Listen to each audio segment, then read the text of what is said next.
ആയുസ്സിൻ്റെ മൂന്നിലൊന്ന് നമ്മൾ ഉറങ്ങിയാൽ തീർക്കണേ. ഇത്രയധികം ഉറങ്ങേണ്ട കാര്യമുണ്ടോ? ഇന്ന് നമുക്ക് ഉറക്കത്തിൻ്റെ ഇമ്പോർട്ടൻസ് എന്തൊക്കെയാണെന്നുള്ളത് നോക്കാം. നമ്മുടെ ഉറക്കം ഒരു റെസ്റ്റ് എടുക്കുന്ന ടൈം മാത്രമല്ല, തലച്ചോറിൻ്റെ ഡീടോക്സിഫിക്കേഷൻ സമയം കൂടിയാണ് ഉറക്കം എന്ന് പറയുന്നത്. വിഷവിമുക്തമാക്കുന്ന സമയം.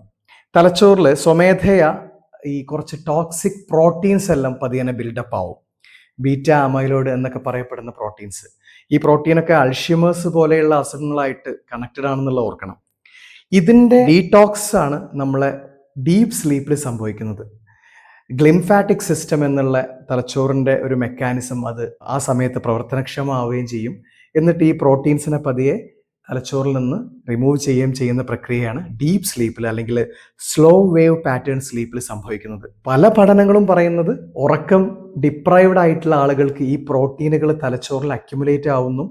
അത് കാരണം ഏർലി ഡിമെൻഷ്യ, മറവി പോലെയുള്ള കാര്യങ്ങൾ, അൾഷിമേഴ്സ് പോലെയുള്ള അസുഖങ്ങളടക്കം വരാനുള്ള സാധ്യതകൾ ഉണ്ടെന്നാണ് പല പഠനങ്ങളും ഇതുവരെയുള്ളത് സൂചിപ്പിച്ചിട്ടുള്ളത്.